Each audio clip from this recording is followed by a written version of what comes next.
الحمد لله رب العالمين والصلاة والسلام الأتمان الأكملان على المبعوث رحمة للعالمين وعلى آله وأصحابه أجمعين ومن تبعهم بإحسان إلى يوم الدين.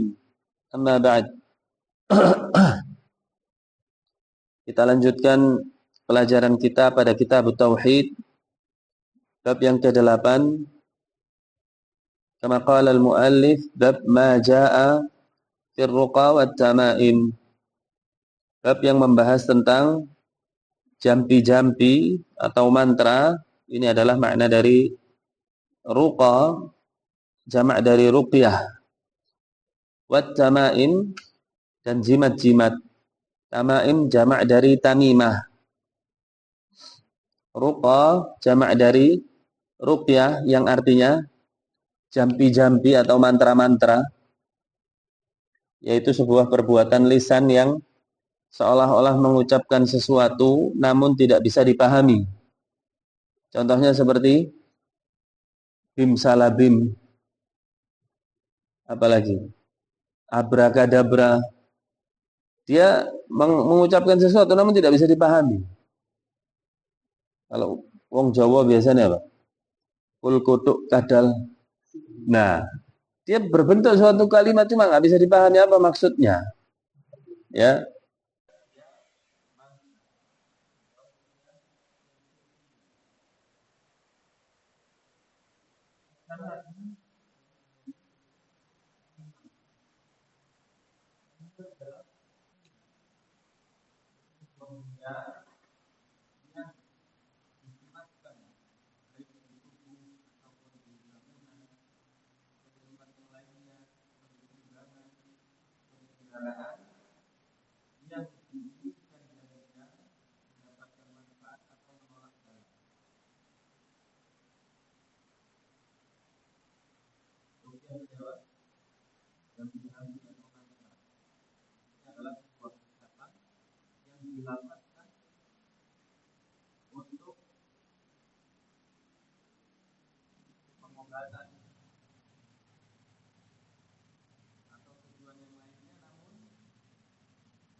Karenanya ruqyah yang syar'iyah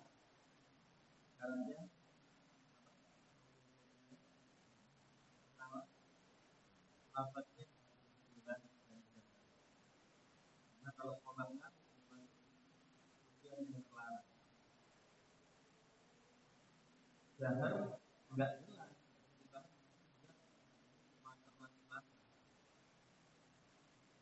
Kita pilih ruqyah yang syar'iyah, maka lafaznya. Kemudian yang kedua adalah berbahasa Arab. Karena diambil dari Al-Quran, Al-Quran dan Sunnah berbahasa Arab. Kemudian yang ketiga, meyakini bahwa ruqyah hanyalah sebab. Meyakini bahwasanya ruqyah hanyalah sebab. Dan yang menyembuhkan adalah Allah Subhanahu wa ta'ala. Nah, kita baca dalil per dalilnya. Tafadhal. Man yaqra. Syekh Ali bin Tafadhal. Bismillah, wassalatu wassalamu ala Rasulillah, tsumma ma ba'd. Qala mu'allif rahimahullah, babu ma jaa'a fi ruqyah fi ruqa wa tamaim. Fi sahih an Abi Basir Al-Ansari radhiyallahu anhu annahu kana ma'an Nabi sallallahu alaihi wasallam fi ba'di asfarihi. Farsala rasulan anna la yabqayanna fi raqabatin ba'irin kiladatun min wasarin au kiladatun illa kutiat. Nah, itu sahih dari Abu Basir Al-Ansari radhiyallahu anhu. bahwasanya beliau kana ma'an Nabi sallallahu alaihi wasallam. Beliau bersama dengan Nabi sallallahu alaihi wasallam fi ba'di asfar. Ya, pernah beliau ketika safar dengan Nabi, ya, mengalami hal yang akan diceritakan. Fa'arsalahu rasulan. Kemudian Nabi sallallahu alaihi wasallam alla yabqa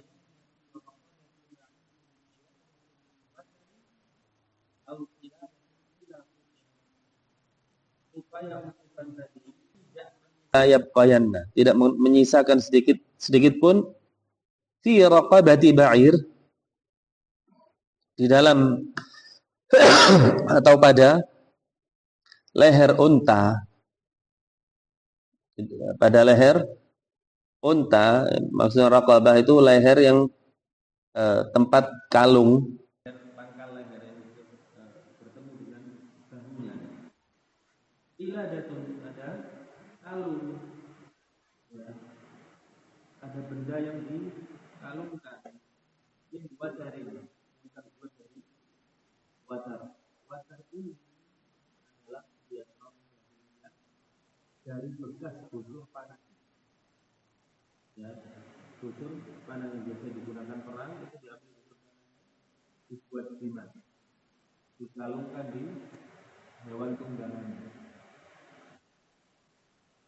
Tali busur panah itu dibuat jimat, dikalungkan di hewan tunggangan. Au tiladatun illa atau tidak menyisakan kalung sedikit pun kecuali dipotong, dilipat.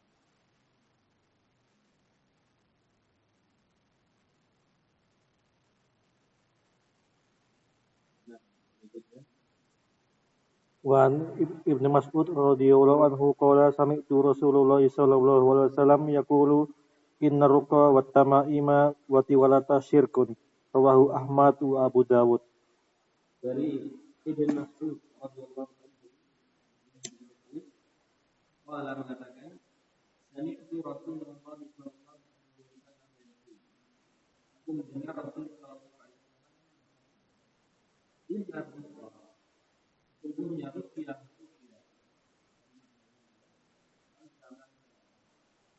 dengan diganti buat jalan dan jimat-jimat buat tiwalat. Tiwalat ini adalah jenis jimat yang digunakan menjadikan seseorang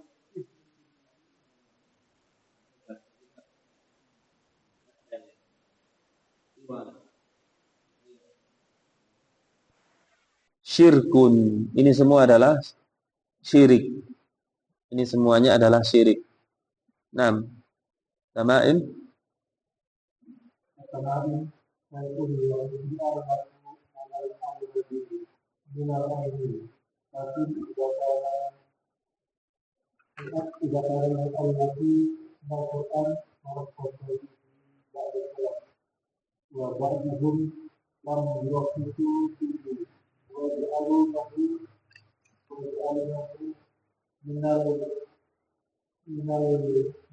Manhi.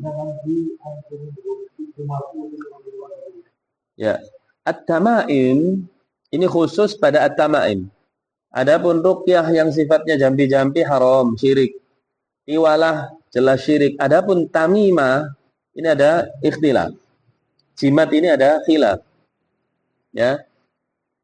Di sini disebutkan at-tamaim adalah syai'un, sesuatu, yu'allaqu, yang digantungkan, alal aulad minal ain, kepada anak kecil supaya terhindar dari mata jahat, ain. Ya. Biasanya apa? Ada kalung, terus kalau orang Jawa biasanya ada benda hitam gitu, kain. Kalau ditanya untuk apa ini, Bu? Oh, ini menghindarkan anak ini dari mata jahat atau mata hasad dan lain. Ini ain. Ya, ini jimat namanya. Lakin akan tetapi idza kana al-mu'allaqu minal Qur'an, jika sesuatu yang digantungkan itu berasal dari Al-Qur'an, ya, farakhasa fihi ba'dus salaf, sebagian salaf memperbolehkan. Ya, di sini salafnya siapa? Sahabat. Ini ikhtilaf di antara para sahabat. Jimat dari Al-Qur'an khilaf, masalah khilafiyah.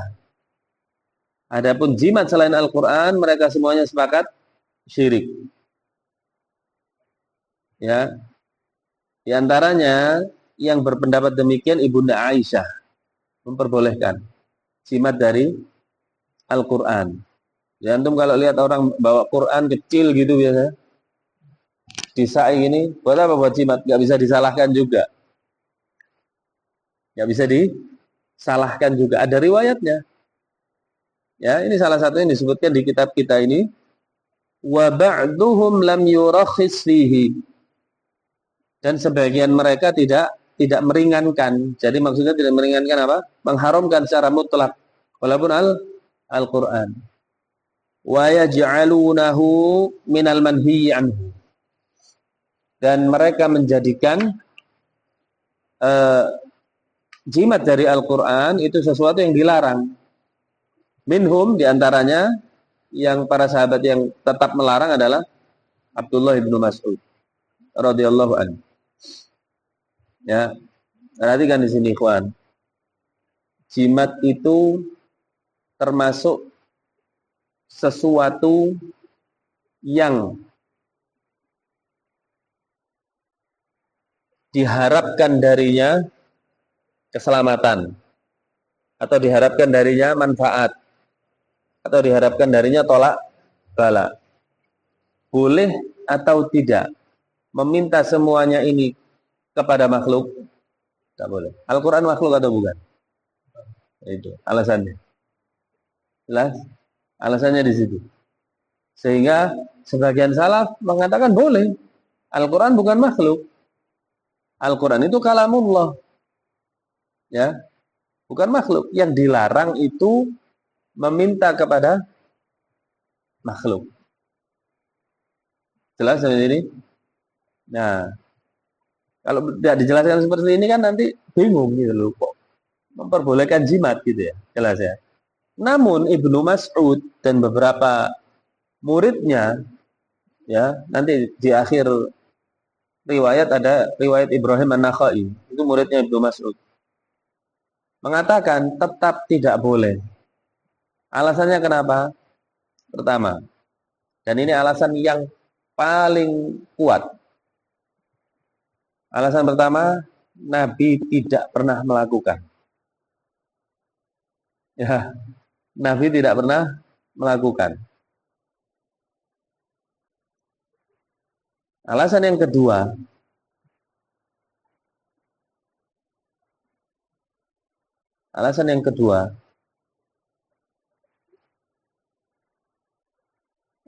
Al-Quran yang digunakan sebagai jimat, contohnya dengan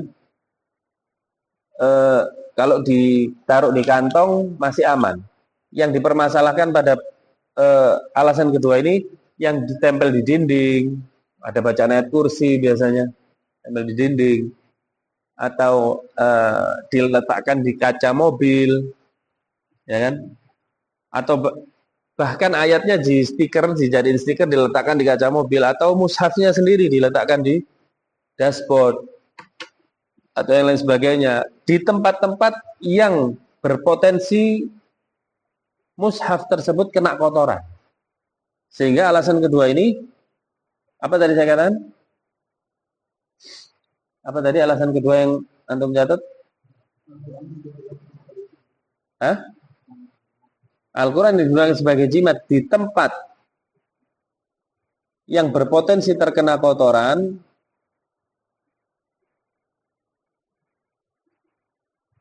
ini akan merendahkan derajat Al-Quran. Akan merendahkan derajat Al-Quran. Jelas ya? sesuatu contoh barang yang kita muliakan. Kalau ada kotorannya bagaimana? Mobil wis contohnya. Kalau kotor gitu gimana? Kita bersihkan. Kenapa? Loh sayang, ini barang berharga.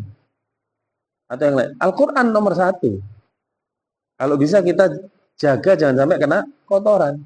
Nah sekarang siapa yang eh, bisa menjaga atau bisa menjamin ketika Al-Quran itu dipajang di tembok atau di mobil dan lain sebagainya, yang sesuatu yang jauh dari jangkauannya dia, tentu tidak bisa dia menjamin Al-Quran itu selalu bersih. Loh iya, kan memang nggak mampu. Kalau nggak mampu jangan ditaruh situ, taruh di tempat yang Anda mampu menjamin bersih. Bisa pahami sini ya? Ya. Ini saya hanya kemukakan alasan, saya tidak merojihkan.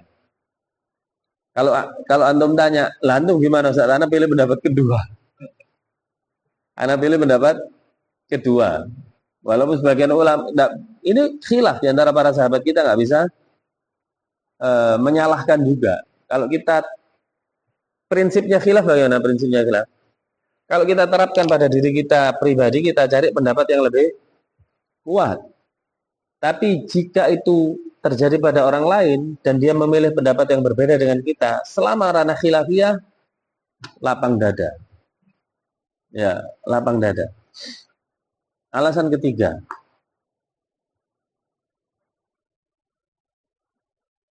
berpotensi menjadi wasilah menuju syirik. Berpotensi jadi wasilah menuju syirik. Dia enjoy bergantung pada benda, gitu loh. Maksud yang ketiga ini. Sehingga nanti mungkin dia tinggalkan Al-Quran tadi untuk jimat, ganti kitab yang lain atau ganti benda yang lain. Kita tidak bisa merasa aman dari kesyirikan, gitu ya. Nanti berpotensi menjadi wasilah menuju kesyirikan. Ya, ini alasan yang tidak memperbolehkan. 6. Berikutnya warruqa. Ruqa atau ruqyah hiyallati tusamma al-azaim. Ini juga dinamakan al-azaim, azimat-azimat. Ya, azimat. Wa khassa minhu ad-dalilu ma khala minasyirk.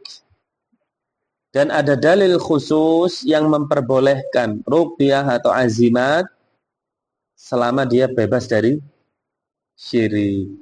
Yang tadi antum catat ada 3 itu, syarat ruqyah syar'iyyah. Faqad rakhasa fihi Rasulullah sallallahu alaihi wasallam minal 'aini wal humah. Dan Rasulullah sallallahu alaihi wasallam telah memberikan keringanan, memberikan rukhsah pada ruqyah dari tujuan apa? Ain dan sengatan apa humah? Sengatan hewan berbisa. Ya, antum perhatikan di sini.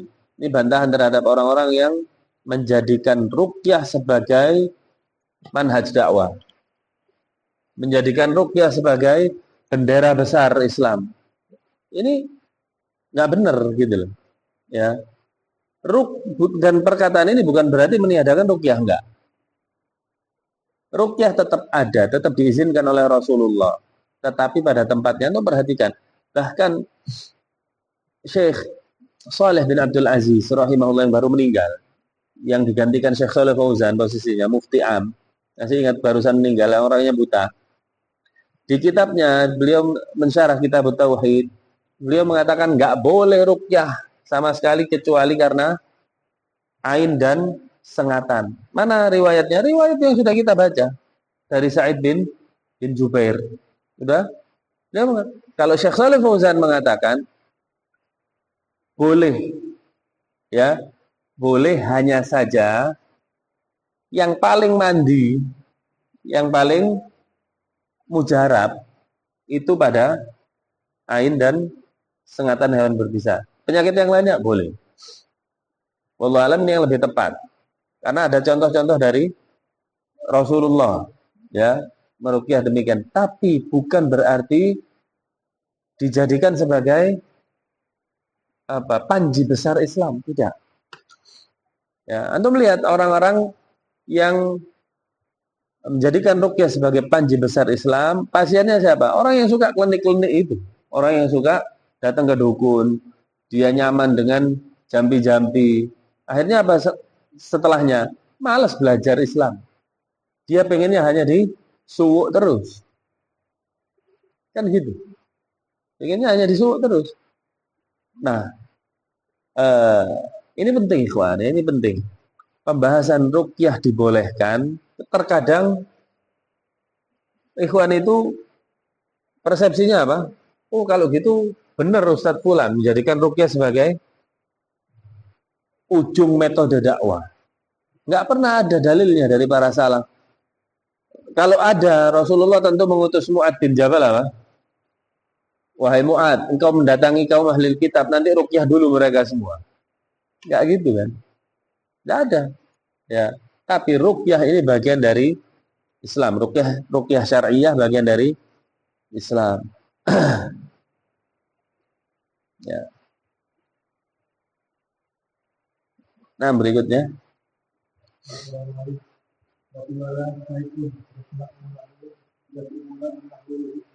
Yuhabbibu.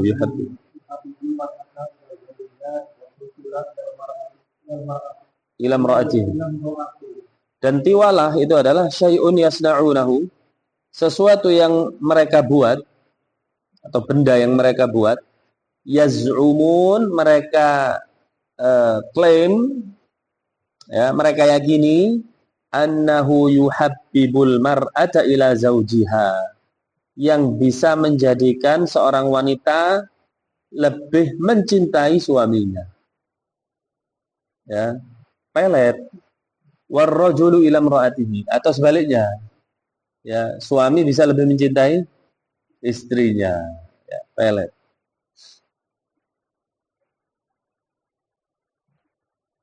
Kalau peletnya bentuknya hal yang memang sebab, nah, berarti kan ini semuanya kaidahnya menghasilkan hukum apa? Meyakini sesuatu sebagai sebab, namun dia bukan sebab, ini adalah syirik. Bisa kecil, bisa besar. Kecil jika, monggo, karena antum sudah tahu batasan. Kecil terus nanti jadi besar. Allah, terus ini sebagai, ini hanya sebab. Tapi dia bukan sebab gitu loh masalahnya. Jadinya syirik. Kecil tapi. Tapi kalau besar, ya, bisa jadi besar kapan? Nah, meyakini sebabnya itu langsung yang punya kuasa. Allah nggak ikut campur. Nah sekarang contoh benda. Saya buat bungkusan tak untel-untel gini, saya baca. Nah ini peletnya. Inilah yang menyebabkan wanita jadi cinta kepada suaminya. Kita harus jeli di situ. Loh, ini sebab suami istri mencintai suami atau suami mencintai istrinya. Ini sebab, Anda tetapkan sebagai sebab. Ya. Padahal kita punya prinsip. Kita tetapkan sesuatu sebagai sebab dari mana? Dua sumber. Dalil atau fatwa ahli. Kan gitu. Dalil atau fatwa ahli. Kalau saya mengatakan suamimu itu suka rawon yang enak, buat rawon yang enak, niscaya suamimu akan lebih mencintai. Boleh nggak ini? Boleh, bukan pelet ini. Ini memang sebab gitu. Ini memang sebab. Bisa dipahami? Penting, kaidah penting. Antum akan kalau pahami ini bisa membedakan syirik, ini tauhid. Ini syirik kecil, ini syirik besar. Ya. Ini semuanya sama dengan menjadikan sesuatu sebagai sebab padahal bukan sebab. Nah, terus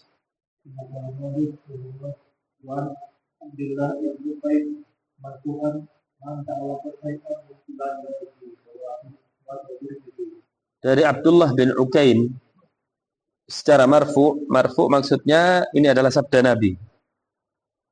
Man ta'allaqa syai'an wukila ilaih. Kata Nabi Shallallahu Alaihi Wasallam, barang siapa yang menggantungkan sesuatu, tawakal terhadap jimat, wukila ilai, ya, akan diserahkan urusannya kepada jimat tadi oleh Allah. Diserahkan urusannya.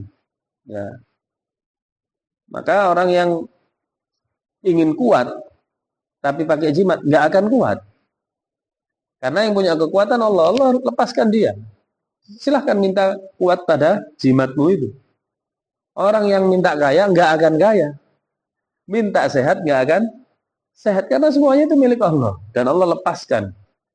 Ya, Allah lepaskan dan disuruh minta pada jimatnya. Nah, berikutnya.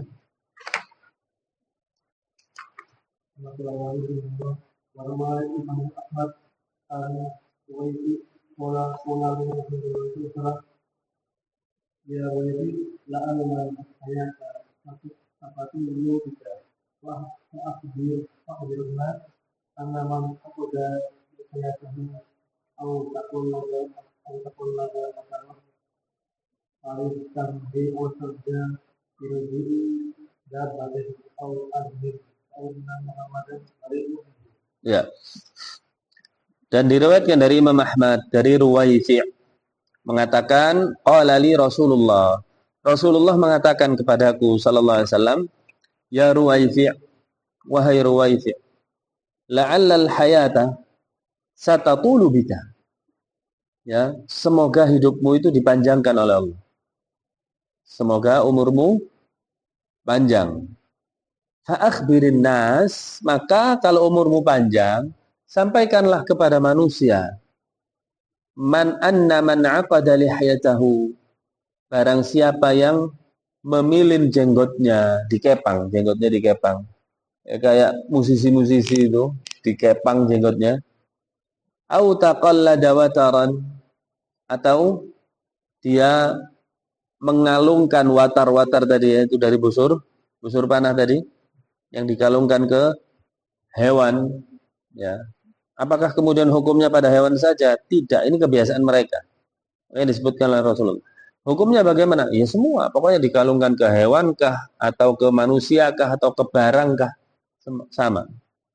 Au istanja bi raji'i dabbah, atau dia istinja. Apa istinja?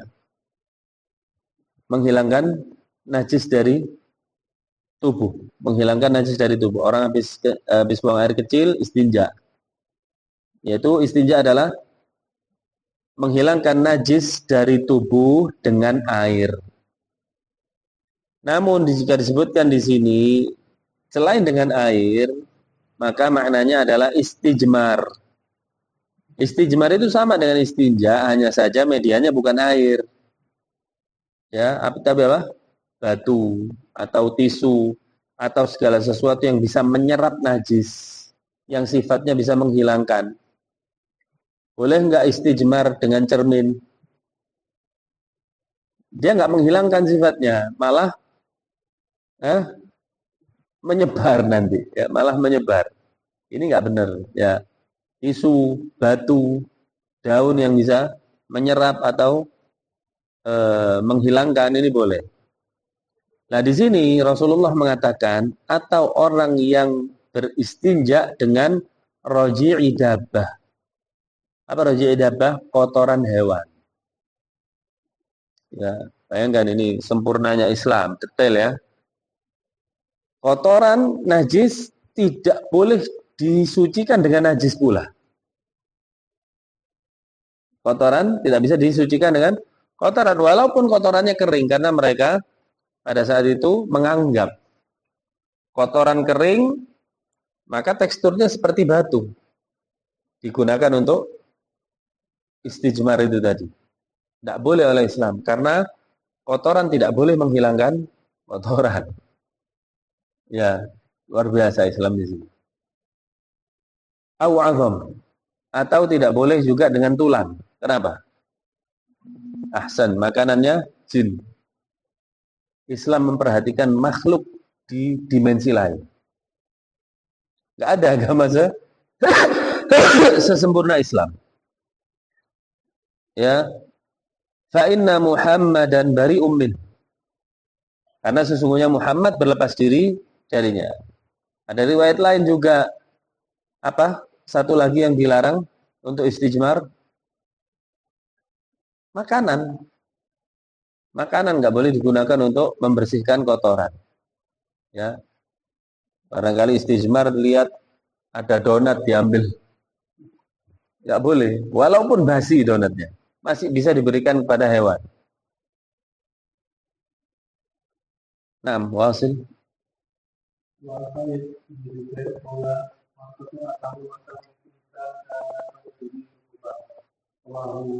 Ya. Kata Sa'id bin Jubair ini siapa? Tabi'in. Barang siapa man qata'a yang memotong tamimatan jimat min insan dari manusia, kana ka'idli raqabah, maka sama saja dia membebaskan seorang budak. Bukanlah yang dimaksud ini pahalanya. Ya. Karena seorang tabi'in tidak berhak dia menentukan amalan dengan pahalanya. Apa yang dimaksud di sini? Sesungguhnya syirik itu adalah praktek makhluk diperbudak makhluk. Syirik adalah sebuah praktek yang hakikatnya apa? Makhluk diperbudak oleh makhluk. Yang harusnya kita adalah hamba Allah. Kita hanya budaknya Allah. Kita harus membebaskan diri dari perbudakan kepada makhluk. Islam datang dengan tauhid, tujuannya untuk itu. Membebaskan perbudakan kepada makhluk dan hanya menyerahkan diri kepada Allah. Ya. Maka di sini Sa'id bin Jubair maksudnya itu. Barang siapa yang memotong jimat, ya, maka dia sama saja apa? Membebaskan